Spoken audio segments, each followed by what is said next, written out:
Hi, I'm and in this video I'll show you how to make a movie about nothing. No plot, no purpose, no intent to manipulate an audience, except to tell a story, which is usually about nothing. Just because a film is about nothing doesn't mean it's easier to make. While watching the film, the audience I got nightmares in my head, I fear that the thoughts build up until I can't hear, that my mind fills up into a creature, and it haunts me somewhere much deeper. Anxiety, filling up every space, no privacy. And silently, it could build and build until you finally see. Whoa, it's taking over, damn no closure, moving closer. No exposure, I just wanna be a loner. Some can't stay sober, looking over all their shoulders, like moving boulders just to get out of the home. It sucks, I've had enough, I don't wanna feel the stuck under the rug, all my problems that I shove. I got nightmares in my head, I fear that the thoughts build up until I can't hear, that my mind fills up into a creature, and it haunts me somewhere much deeper. I got nightmares in my head, I fear that the thoughts build up until I can't hear, that my mind fills up into a creature, and it haunts me somewhere much deeper. I've been feeling weird, I can't seem to focus good enough. Nothing's really clear, sometimes it could be a little tough. I just need to feel like the end's in sight for me, but let's be real, anxiety can foggy all this stuff. I've been feeling weird, I can't seem to focus good enough. Nothing's really clear, sometimes it could be a little tough. I just need to feel like the end's in sight for me, but let's be real, anxiety can foggy all this stuff. It sucks when you finally feel like giving up. Oh God, no luck, everything feels like you're sticky stuck. I'm lost, handcuffed to the bed where I sleep, don't give a fuck. Can't stop, unplug, feeling overwhelmed, I think I've had enough. Gotta find a way to get some energy, gotta find someone who's a good friend of me. I need purpose to make it all worth it, I'm still searching and I'm still learning. I want a life that's filled with memories, not a life with regret and frenemies. I need focus to keep me from hopeless psychosis if I keep moping. I got nightmares in my head, I fear that the thoughts build up until I can't hear, that my mind fills up into a creature, and it haunts me somewhere much deeper. I got nightmares in my head, I fear that the thoughts build up until I can't hear, that my mind fills up into a creature, and it haunts me somewhere much deeper. I've been feeling weird, I can't seem to focus good enough. Nothing's really clear, sometimes it could be a little tough. I just need to feel like the end's in sight for me, but let's be real, anxiety can foggy all this stuff. I've been feeling weird, I can't seem to focus good enough. Nothing's really clear, sometimes it could be a little tough. I just need to feel like the end's in sight for me, but let's be real, anxiety can foggy all this stuff. Frustrated by the lack of an ending. What I've realized is you can make a movie about anything as long as it's interesting. The most important ingredient is a director who has something unique to share and the skill to share it through the medium of cinema. You watch it and you think, oh, that's how life is. Didn't know I could see life this way. Instead of debates with other people, a good art movie generates internal debates and introspection. You realize a little bit about yourself, you see a glimpse of life you didn't know existed, and you're entertained for the duration of the film. What's wrong with that? If you like this video, please hit like and don't forget to subscribe and hit the bell you'll see on the right. Because unlike the films discussed in this video is about something.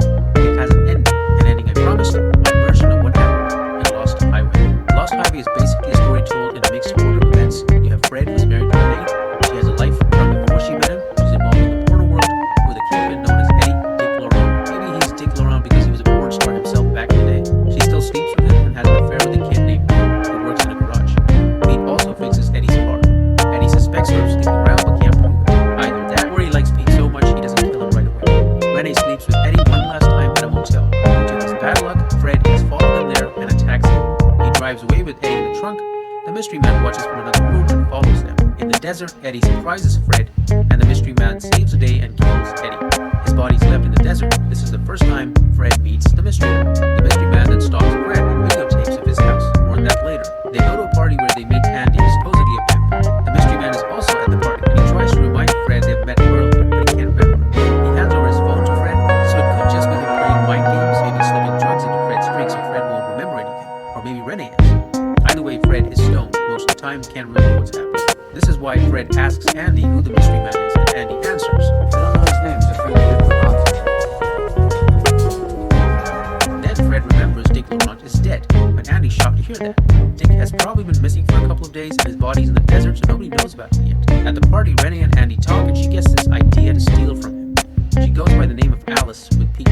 asks Pete to rob Andy so they can run away with some cash. She realizes Dick Laurent is dead, so she's free now.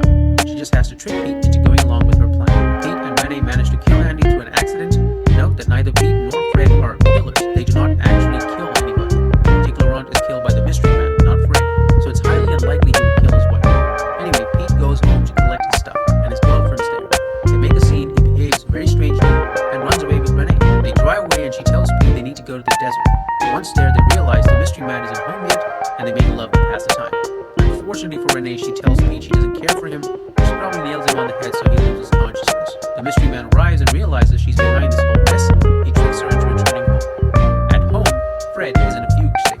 The mystery man enters and kills Renee. He cuts her up into pieces and records the whole thing. As you can see, when Fred is crying over his wife's body, somebody is recording it. Pete wakes up and walks all the way back to the highway. There, the mystery man finds him. The police arrest Fred and he's sentenced to death. The mystery man uses his influence to bribe the guards to change Fred for Pete in the middle of the night. How do I know this? Because the guards make a strange joke just before. Pretty fucked up. Which one? So right after the scene, Pete takes Fred's place and the two complicit guards don't say a thing. Of course, the police have to let Pete go because he's not wanted for anything yet. The police tail him and he leads them to Andy's home where they find his place. Now he's a murderer. By the way, in jail, Fred is taken to the mystery man's house. He has to hide from the cops. Then he realizes the truth and runs away. When he returns to his house, the police have been staking out the place. Now, both Pete and Fred end up as wanted men on the run. Case closed. Are you still here? If yes, here's a bonus. Did you know David Lynch has a YouTube channel? I'll link to it in the description. Bye now.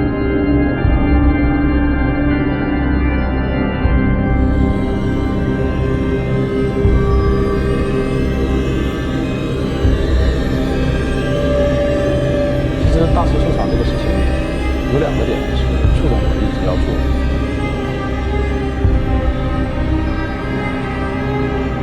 本身我就是在做教育，做摄影教育，从16年一直坚持到现在。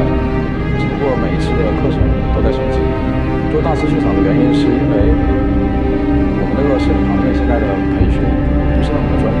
我想把现在国内最一线的、最顶尖的这些老师集合到一起。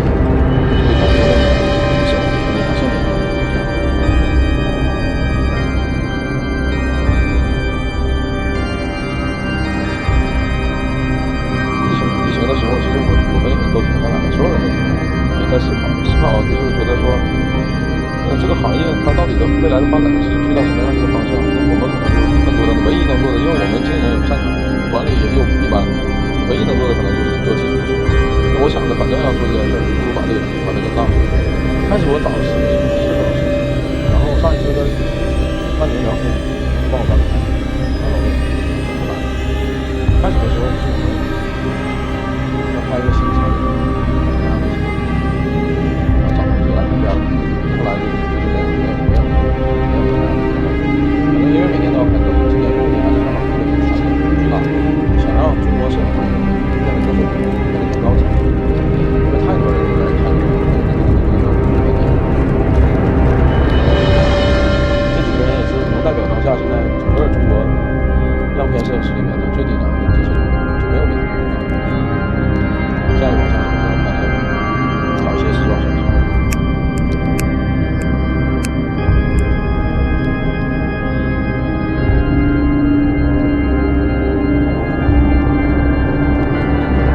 技术，每一个老师都有自己擅长的，每一个人都有自己的技术的点。你像刘飞，他讲光线，因为他是商业摄影，他光线可能就玩的比我们要好很多。大军构图，他就是以构图擅长的。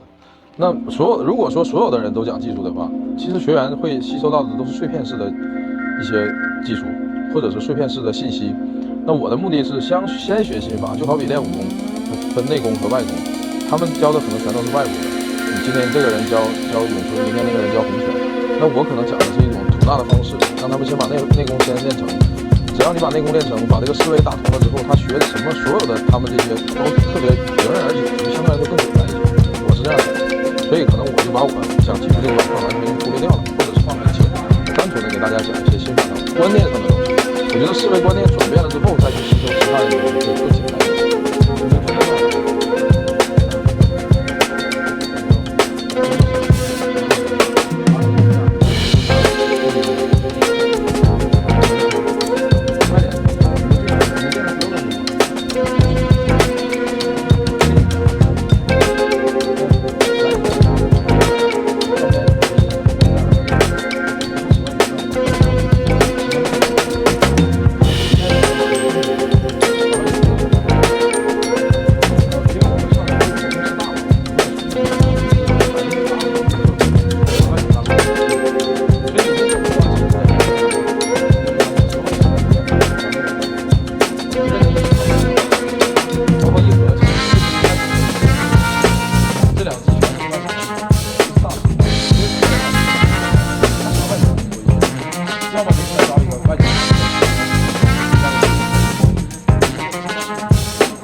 家认识，然后来自五湖四海的人，未来能成为一个圈子，让大家彼此都有叫依靠啊，或者是彼此都有一个情况嘛。然后我们这个班里面这个群里这个上今天有的构成，大家在这个群里面更多的交流，学习的平台，因为搭建不同的平台，一直在搭建这样的平台。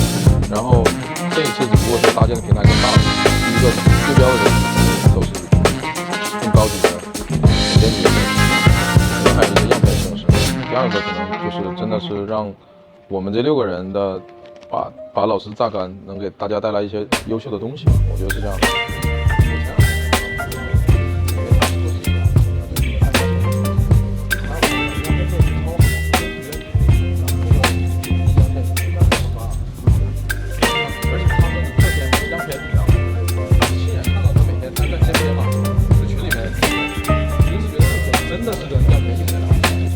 国内的摄影师现在因为今年一个是受到疫情的原因，第二个其实包括我也是在试嘛，普通摄影师对有点那高级的普通摄影师他们其实在那个条件里面或者是没有，所以就很难去做到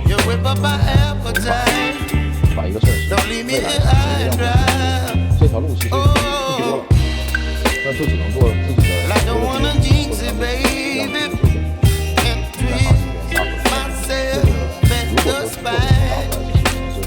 的一条快速的路，但是我没有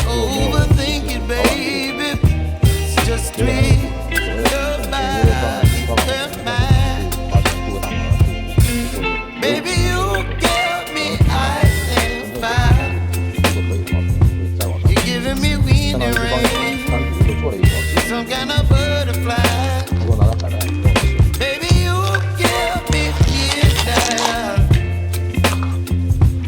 ，whip up my appetite. Don't leave me here high and dry. Oh, but I don't wanna jinx it, baby. Let's not get ahead of my time. Oh, but I don't wanna miss you, baby. So I stand up and speak my mind.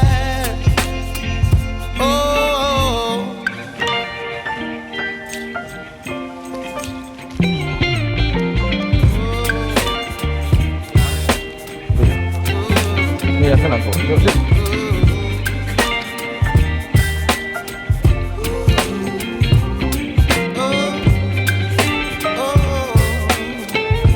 吃饭没有了？你也吃好啊？不吃饭，老徐给我买的，我媳妇拿来，我吃了。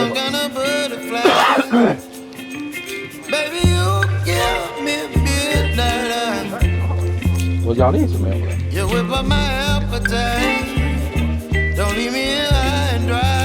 现在还有一个核心，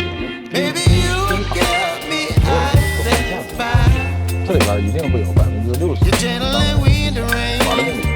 还有20%来装逼，还有20%完全就是听不懂大话。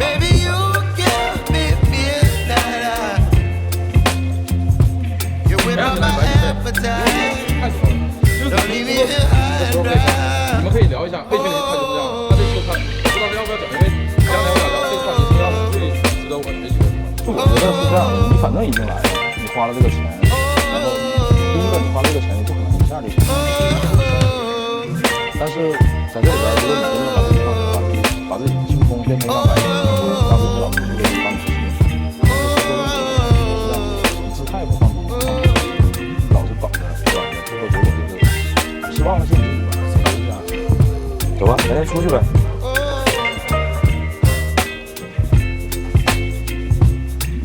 就在这底下拍呗。前面站着也没事，光在那边。你站那我看一下。好，行，可以。这样鞋子拍吧。这样鞋子拍。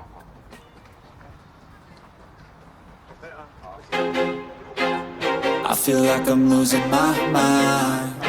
Is everybody in the world blind? 相机呢？ Please, Lord, give me a sign, a sign.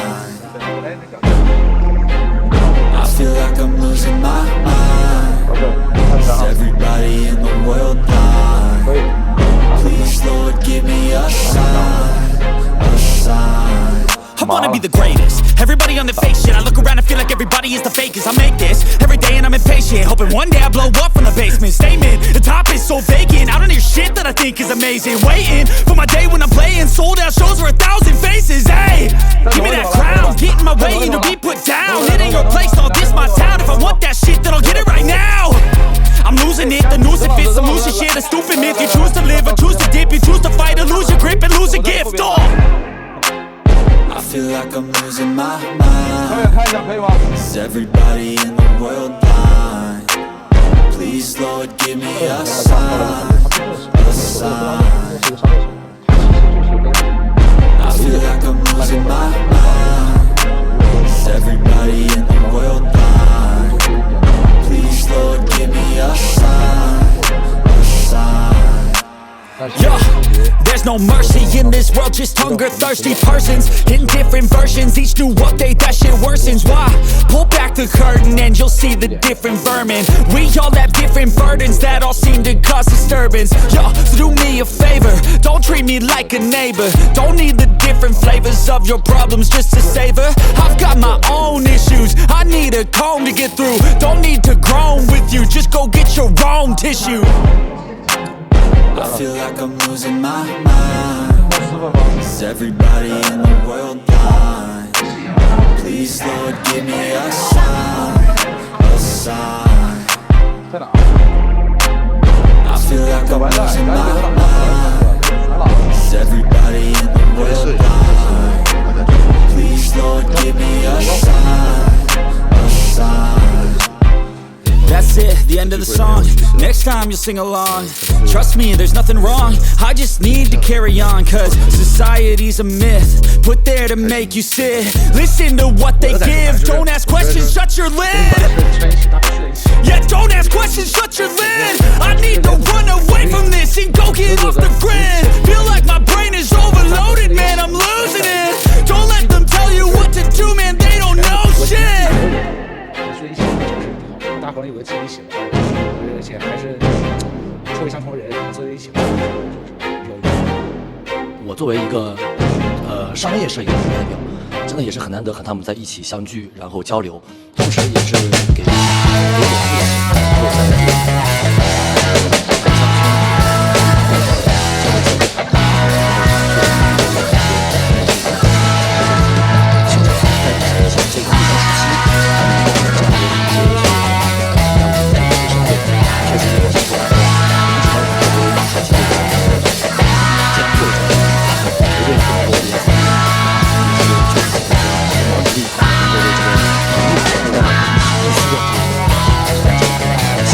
血液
尊重摄影这一块。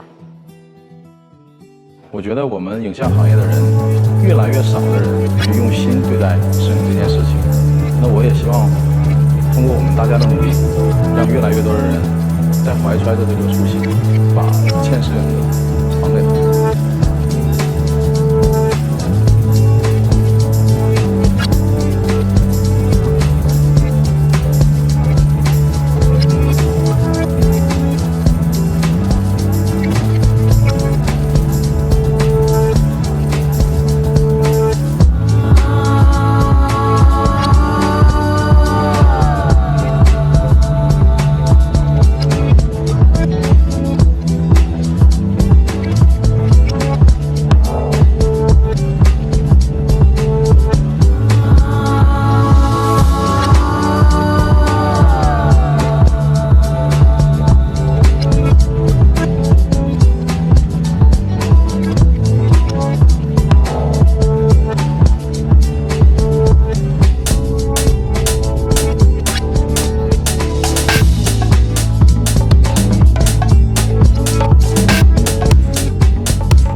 听到的时候就有点想要吐了，凭良心讲，我不想接的，因为觉得这支片真的蛮复杂的。其实这支片在拍片前真的感觉还蛮硬的，也不晓得到底我可能会成功。应该是史上最硬的，一直从头到尾一镜到底的。很荣幸可以跟他合作，他把 idea 实现出来，所以花了蛮多的时间做解决问题。他还会想出新的想法，所以我还要继续解决。这也是目前多方的人才共同完成的。让人还希望能够把人物能够融入特定的精神里面，像人设这个概念，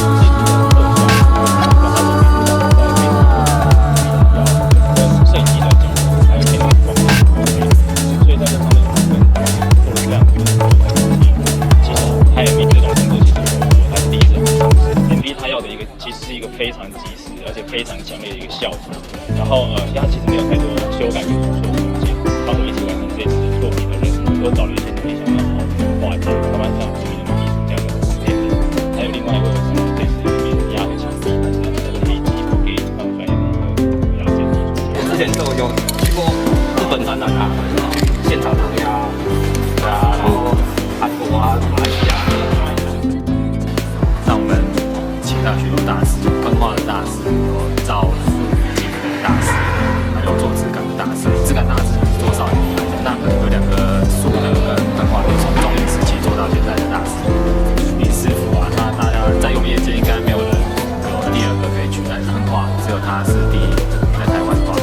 森林的大师呢，他是从以前呢，他滑稽大家有看过吧？他就那时候就在做滑稽，到现在目前的少年版、三代的舞台，他都有接触。那这大师在这次创作当中，他没有参与出质感大师的一样，至少舞台大家讲的话，大家那些船啊、那些树啊，他们都有多质感。无论台湾或大陆啊，跟别人感弄这种方式很不错，所以大师这次的创作是集合这些大师是很难得的一件事情。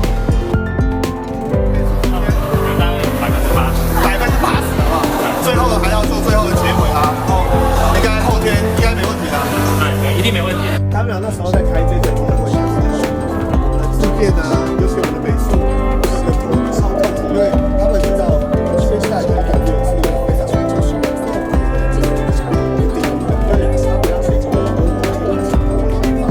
这种一镜到底基本上是不用什么吊钢丝或一些特殊什么溜滑梯之类的一些动作，能简单就简单，但是他把这些很奇怪的东西融入在里面，你看我可能明天早上都不一定会收工。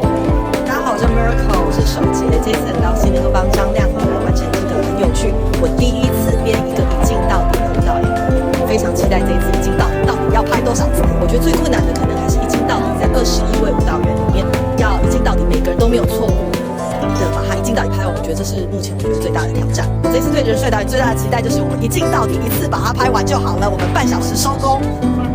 他们也愿意加入这个不同的主要都喜欢这个主持，然后我觉得是很团结的一起克服这个难关。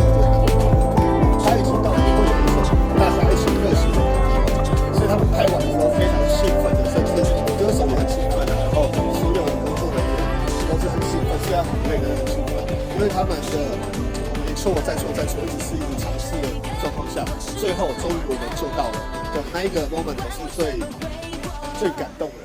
我们这是一个360的人，所以是蛮复杂的，因为我们这个 MV 是 one take， 要从头到尾一镜到底，所以任何一个中间的环节都不可以错。廖人生他一直都是他不想要把 MV 拍得太简单，他愿意做每一次 MV 都有相当难度的尝试，其实这是我对他相当肯定的地方。这也是我所追求，希望每个 MV 不只是都是超冒险或者一个作品，所以我觉得这就是为什么我很喜欢一镜到底这种拍摄手法。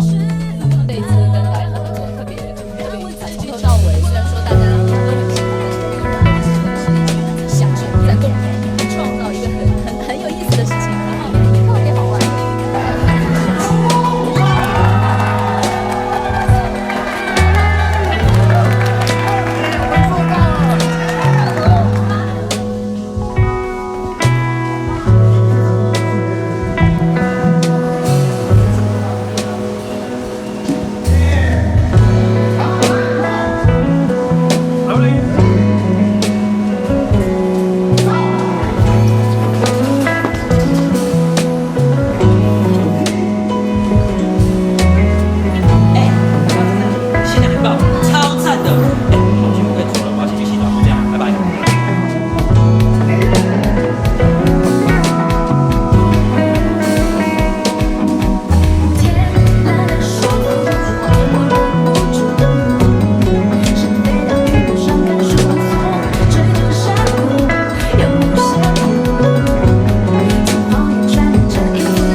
tips as well as showing you how to capture shots just like this. These are easy to shoot, easy to edit, and I'm going to show you exactly how. Coming up. Hey everyone, Steve here from Learn Online Video. Today we're talking all about hyperlapse sequences and how to shoot them using nothing but a smartphone. Now a hyperlapse, for those of you that don't know, is a moving time lapse. With a time lapse, the camera is locked off on a tripod or static, whereas with a hyperlapse, the camera is moving. For this video, I'm going to be using the iPhone 11, which has really good image stabilization, and this is going to come in really useful when it comes to capturing a nice image shot. The better your phone's image stabilization, the better your results will be. Now I spent yesterday afternoon shooting some hyperlapse footage, which I'm about to show you now. I'm going to show you how I shot these clips, give you some tips for shooting your own, and then at the end of this video, I'm going to edit all of these clips together to create a sequence with music, sound effects, and color grading. But with all that out of the way, let's jump straight into this tutorial on how to shoot a hyperlapse. We're going to start by opening up our phone's camera app and selecting time-lapse mode. Then lock your focus and exposure by tapping and holding on your focal point. Hit record and start walking. That is it. You are now hyperlapsing. I'm just walking at a normal pace, trying to keep my phone as steady as I can for at least a minute. And yes, this footage does look terrible, but don't worry because as soon as I finish recording, the phone will stabilize all of this footage so that it's nice and smooth. And when you're done, stop recording and this is the result. Really easy to shoot and the phone has edited it all for me. Now that was very basic. How can we be a little bit more creative and start linking shots together? Well, we could try a rotate transition. This is going to require 2 shots, but it's still nice and easy. Shot number 1, exactly the same as before. We're going to find a focal point, lock focus and exposure and start walking forwards. Only this time, we're slowly going to rotate our camera as we're walking forwards. Rotate it at least 180 degrees and stop recording. Now our shot finishes with this rotating movement like this. Shot number 2. This time we're going to lock focus and exposure, hit record and rotate our phone to about 90 degrees and slowly start to walk forwards whilst rotating our camera like this. And the result, a hyperlapse that starts with a rotating movement. Now let's edit these 2 clips together to see the results. Okay, moving on. Let's talk about locking onto your subject or focal point. This is where using the grids on your camera will come in really useful, so if you haven't already, make sure these are enabled because this is really going to help with your framing and composition. For this shot, I'm going to try and keep this building in the center of frame at all times. Bonus tip, use elements within your environment to help you get a better shot. Take this wall, for example. I know this wall runs parallel to the building, so I'm using it to ensure I keep a nice straight line. Also note how I'm walking forwards, but my camera is facing to the left. Shooting this way will help you get a much steadier shot. Keep walking until you're happy with your shot and then stop. Using the grids on your phone will really help you keep your focal point in a fixed position, and this makes for a great hyperlapse shot. Here's another example. I'm using this car that runs parallel to this hotel to ensure I keep a nice straight line.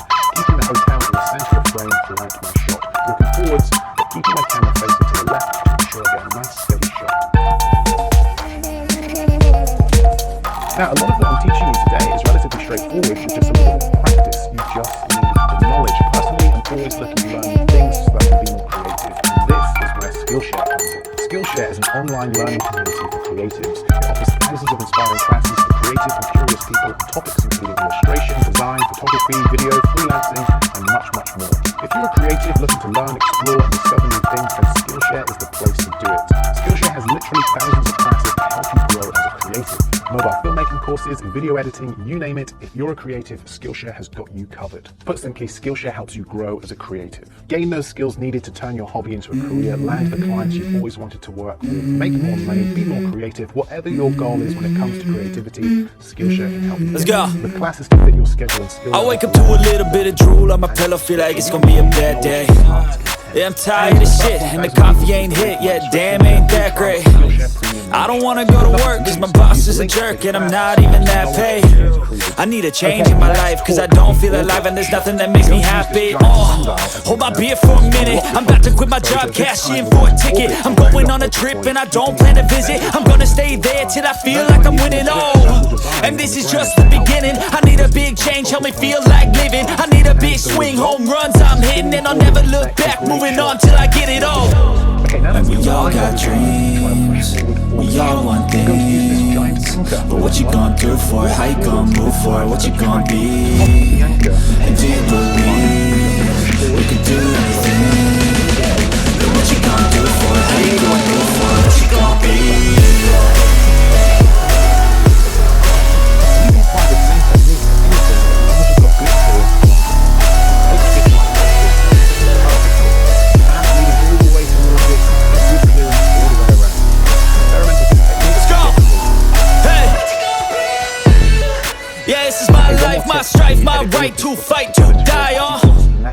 And this is my game to play, to claim a brand new name, oh.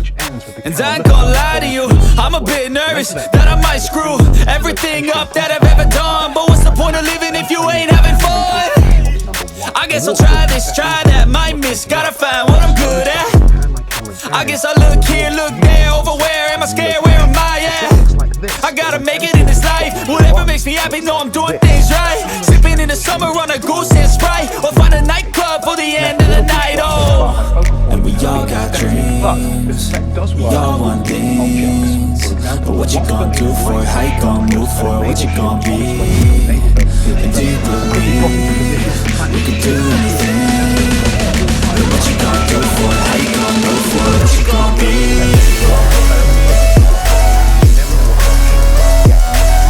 Let's edit all of these clips together.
加一块木板打底砧板的感觉，把玉米汁倒出来，就是用刚刚这些玉米粒撒下去，让它有一个喷溅的感觉，就还是同样的高帧率，但位置可能要变一下，我要近一点，然后焦段要拉近，然后差不多这里就可以了，然后把焦段拉近。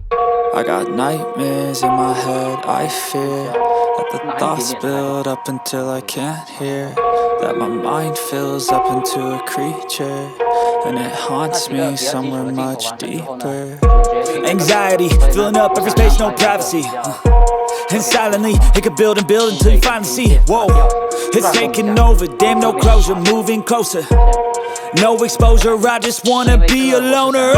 Some can't stay sober, looking over all their shoulders, like moving boulders just to get out of the home. It sucks, I've had enough, I don't wanna feel stuck under the rug, all my problems that I shove. I got nightmares in my head, I fear that the thoughts build up until I can't hear, that my mind fills up into a creature, and it haunts me somewhere much deeper. I got nightmares in my head, I fear that the thoughts build up until I can't hear, that my mind fills up into a creature, and it haunts me somewhere much deeper. I've been feeling weird, I can't seem to focus good enough. Nothing's really clear, sometimes it could be a little tough. I just need to feel like the end's in sight for me, but let's be really real, anxiety can foggy all this stuff. I've been feeling weird, I can't seem to focus good enough. Nothing's really clear, sometimes it could be a little tough. I just need to feel like the end's in sight for me, but let's be really real, anxiety can foggy all this stuff. It sucks when you finally feel like giving up. Oh God, no luck. Everything feels like you're sticky stuck. I'm lost, handcuffed to the bed where I sleep. Don't give a fuck, can't stop. Unplug, feeling overwhelmed. I think I've had enough. Gotta find a way to get some energy. Gotta find someone who's a good friend of me. I need purpose to make it all worth it. I'm still searching and I'm still learning. I want a life that's filled with memories, not a life with regret and frenemies. I need focus to keep me from hopeless psychosis if I keep moping. I got nightmares in my head, I fear that the thoughts build up until I can't hear, that my mind fills up into a creature, and it haunts me somewhere much deeper. I got nightmares in my head, I fear that the thoughts build up until I can't hear, that my mind fills up into a creature, and it haunts me somewhere much deeper. I've been feeling weird, I can't seem to focus good enough. Nothing's really clear, sometimes it could be a little tough. I just need to feel like the end's in sight for me, but let's be really real, anxiety can foggy all this stuff. I've been feeling weird, I can't seem to focus good enough. Nothing's really clear, sometimes it could be a little tough. I just need to feel like the end's in sight for me, but let's be really real, anxiety can foggy all this stuff. 就给它加一个开关的音效。然后还记得刚刚拍玉米粒往上抛的那个镜头吗？没错，这里就是给它一个类似蹦的音效。那我就不需要这么长，就在结尾加上淡出的效果就可以了。那玉米粒掉进水了，我就要把这一段背景音乐剪出来，加一个均衡器，只留下中低频和低频，那这样就有一种潜水的感觉。然后在刚掉进水的那一帧加上进水的音效，动一声就好。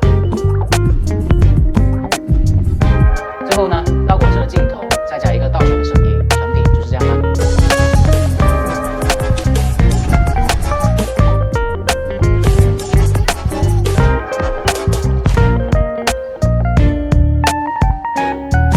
Just the directors that are responsible for all the pretty pictures on the silver screen. There's an entirely different artist in charge of getting the right light, the right lens to make the images pop. These are our picks for the top 10 cinematographers of all time.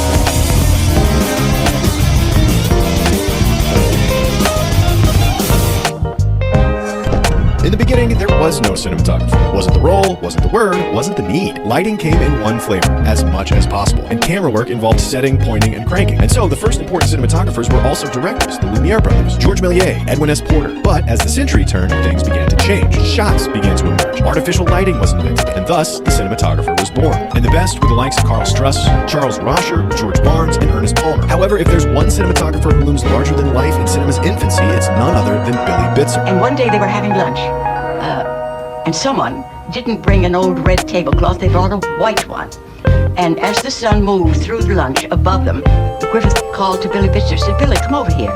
Look at this, look at their eyes, look at their faces." He said, "Why, yes, that's a reflected light."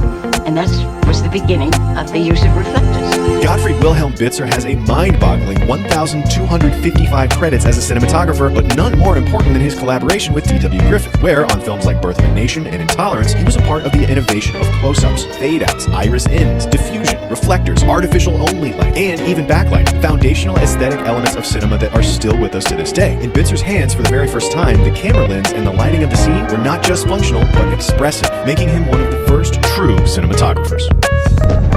Fast forward a few decades and cinema has established itself as not only a viable art form, but a wildly lucrative venture. Business is booming. Movies are being made at a record pace. Studios more resemble an assembly line than a creative space. It is Hollywood's golden age. The stars nearly glisten, the lighting is soft and flattering, the sets are beautiful and well lit, cameras are lighter and have started to really move. Cinematographers like Lee Garms, Charles Lang, and especially JaneZhang shaped the black and white films of the 20s, 30s, and early 40s. But none had quite so dramatic an effect as our number 9 pick, Greg Toland. He did seem to have an eye for things, and also was very creative. I mean, for instance, we much later started doing filming with a candlelight, for instance, or a match, and he already did it in Grapes of Wrath. Toland's legacy is one of not just embracing technological change, but of wielding it as a weapon at the razor's edge of the Hollywood aesthetic. Cinematographer on such stunning films as Les Miserables, Wuthering Heights, and The Grapes of Wrath, Toland axed soft fill lights in favor of deep black shadows. He arranged complex frames and dramatic tableaus, and he combined brighter lights with faster film stocks to stop down his lens and trade the single-plane, shallow-focus images of yesteryear for tack-sharp dioramas that extend deep into the screen. In 1941, he teamed up with an utter novice, declaring that the only way to learn anything is from somebody who doesn't know a damn thing. And together, he and Orson Welles made Citizen Kane. And while his aesthetic revolution was almost immediately rejected wholesale for its over-severity and complexity, within a decade's time, it had become the new normal.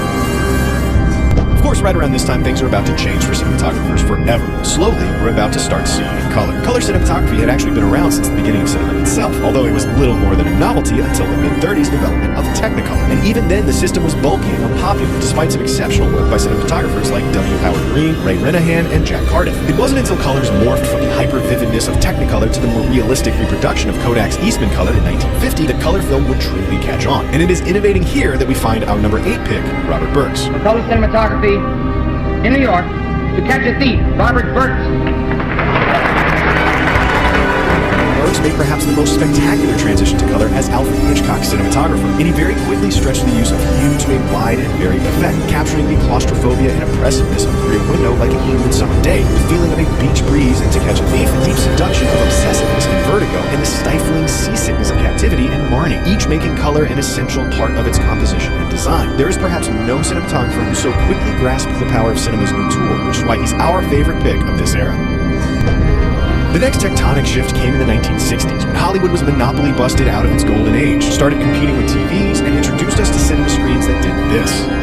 And while we love other cinematographers of the era, like Conrad L. Hall, Hasker Wexler, and Robert Surtees, we think our number 7 pick made the very best use of cinema's new shape, the one and only Freddie Young. I must say, I find dialogue a bore for the most part, and incidentally, I think people movies and concentrate more on pictures than on dialogue, because fortunately, you boys have got to sit people down like me and have them talk and talk and talk. And I think we can beat you by showing pictures. Best known for his immense collaborations with director David Lean on Lawrence of Arabia, Dr. Zhivago, and Ryan's Daughter, no one has used cinema's frame quite so incredibly as Freddie Young. And the images he has created are some of the most memorable in all of film history, as a master of the 70mm format in the harshest of environments. There is such a devastating sense of natural spectacle and being there in Freddie Young's imagery that it is of very little controversy that he is often and aptly referred to as the greatest cameraman of all time.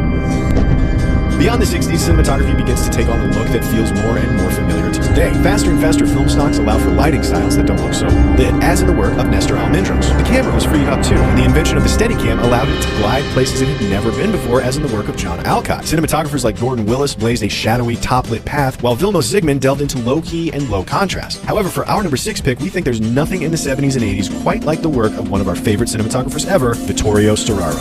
Quindi tutti gli anni 70 hanno significato questa possibile espressione, non più di timore, ma quasi di conoscenza, cioè bisogna attingersi degli stessi colori di cui si ha timore per poterne veramente affrontare e portare alla coscienza. You will know Storaro's work for his overwhelming single sources that shape the tone of an entire scene, for his always smoky beams of light, and for his emblematic use of color. His best collaborations were those with Francis Ford Coppola and Bernardo Bertolucci, where he produced such films as Apocalypse Now, The Last Emperor, and The Conformist. He strikes us as the cinematographer of the era who has most clearly been inspired by those before him. The depth of Toland, the color of Burks, the frames of Young, who synthesized all their brilliance and pushed it onwards to the next generation, creating a new, modern language of images that are bold, beautiful, and full of meaning that persists to this day.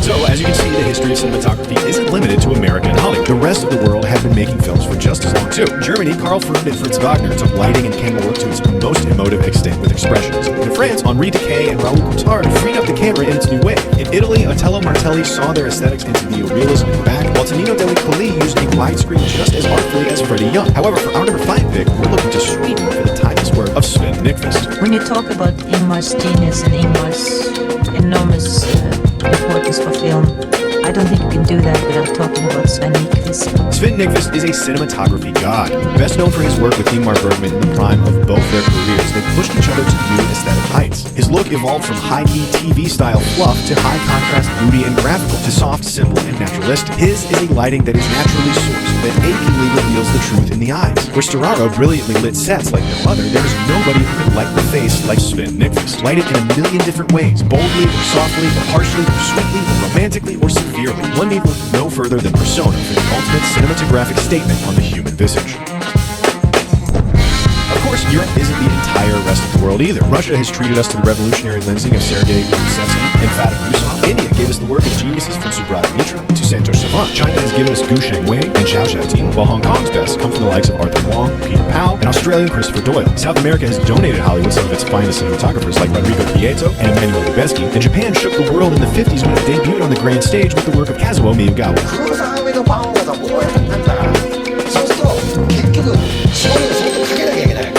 絞りをかけることによってライティングの情緒みたいなちょっと壊れかけるわけ。その時に見上がらないさ、用心棒。あれはね、絞りがかかってんだけど、ある艶みたいなのね、やっぱりまた全然違うね。Much of this list has been occupied by cinematographers whose career was defined by a single directorial collaboration, but Kazuo Miyagawa's is more defined by how few Japanese directors he didn't work with at their best. Lensing Kurosawa's revolutionary Rashomon, Ozu's poetic floating weeds, Mizugushi's painterly Ugetsu, he trained first as an artist, transposing his framing aesthetic from the Japanese ink painting art of Sumi-e. His compositions are astonishing for their asymmetrical balance, his black and white work dripping with the texture and shades of all the different grays, and his camera movement is electrifying for its brushstroke-like touch. His work is inseparable from the greatest films of the Japanese Golden Age in the same way that he, too, is inseparable from the legacy of Japanese cinema. Back in Hollywoodland, cinematography continues to charge towards the modern. The 80s and 90s see their best DPs push color even more expressively, as in Jordan Cronenweth's work on Blade Runner, and Darius Kanji's work on Delicatessen and Seven, and they see Robert Richardson's immense visual zing and experimentation with Oliver Stone, and then Quentin Tarantino. We love John Toll, Tak Fujimoto, and Slavomir Žižek in this era, but no one shone in the end of the last millennium more than Janusz Kaminski. Cinematography is one of those professions that allows you to tell the world who you are, because you're working with light, you're working with darkness, you're working with composition, and all that comes from learning, but also comes from inside. And I don't know, maybe I'm just you want to know something about me, watch my movie. You know Janusz Kaminski's work from his decades-long relationship with Steven Spielberg, and together their images practically defined this era. His camera work is symphonic, working with Spielberg to orchestrate long-take masters that perfectly cover an entire scene. His lighting is massive, famous for throwing entire trucks worth of kit at a set to get the look right, eschewing naturalism to instead paint impressionistic interpretations of the mood. It is backlight heavy, glamorous. It screens Hollywood in such a way that it is his touch that most of us think of when we think of blockbuster cinematography. If you've been counting, you may have noticed that there's something all our picks so far have had in common: their gender. And it's not just our picks. We have yet to so much as even mention a female cinematographer's name on this list. There's a lot of talk about a lack of female directors and screenwriters in filmmaking today, but cinematography is dramatically worse. Best cinematography remains the only Oscar category to have never even nominated a woman. The good news is that it's changing fast, and the new millennium is bringing us a new class of cinematographers of all genders. Some of our favorite female cinematographers are Mandy Walker, Charlotte Bruce Christensen, and Ellen Kuras. However, for our number 2 pick, we're most excited about the work of Maurice Alberti. Nothing like documentary. Absolutely nothing. No, this is not life. This is constructed life. The dearth of female cinematographers thus far in cinema's history does have one positive side effect. Kept on the fringes, female cinematographers have tended to develop a more independent, alternate cinema aesthetic, and Maurice Alberti is a great example of this. A French indie cinematographer with a penchant for the handheld and realism. You've seen her work in Happiness, The Wrestler, and Tape, and it draws more from the documentary and French New Wave aesthetics than that of traditional Hollywood. But her work on Creed shows us what happens when that look gets a bigger budget, and it is gorgeous. We're excited to see how it evolves as she and her contemporaries push farther into the mainstream, and we're confident that given the opportunities, she will bring us even more of the extraordinary. And Finally, finishing off our cinematography tour of the ages, we come to those figures defining mainstream imagery today. The new millennium saw new technology shift the role of the DP more dramatically than it had since the introduction of color. Digital intermediates allowed for further control of the image's development in post through the use of the colorist. Digital image capture has all but rendered celluloid extinct, replacing natural grain with new color science, as pioneered in the work of Jeff Cronenweth and Steven Soderbergh. Lighting got softer, as with the work of Robert Yeoman. VFX is everywhere, as with Claudio Miranda. Cameras got smaller and even more mobile, as with Shane Hurlbut. And the resurgence of the CinemaScope aspect ratio has blown our minds in the work of Robert Elswit, Hoyt van Hoytema, and Wally Pfister, and again, ᗪOᒪᒪᗩᖇ. But no one has been on the front line of all of these revolutions while producing one of the most consistently incredible bodies of work, quite like the inimitable Roger Deakins. He's just the coolest dude. He's like a member of the Rolling Stones. We all wish we could be him. He doesn't even give much either. You're dealing with a director who's very effusive and passionate, so Denis would be like, Roger, I love you shot this incredible, I love it. And Roger would be like, yes, good. Roger Deakins is the closest thing the typically arcane profession of cinematography has to a household name. And that's mostly because he seems to be medically allergic to only ordinarily beautiful shots. But he's also been on the bleeding edge of today's technological innovations, most importantly as the first cinematographer to finish the look of a film digitally in the color grade with Oh Brother, Where Art Thou? Deakins' widescreen frames are evocative of the stunning tableaus of Freddie Young, his bold colors of Storaro, his naturalistic lighting of Nyquist, and his patient but methodical camera movement of Toland. His style is easily the most emulated of today, which will no doubt have an immense effect on the look of the era. But most importantly, the Deke has done something that no other cinematographer on this list can claim. He has watched our movie lists. That's right, he checked out our Brilliant Moments segment about his work on No Country for Old Men and wrote that we mostly got it right, which is the only reason why we think he's one of the best cinematographers of all time. Just kidding, it's this.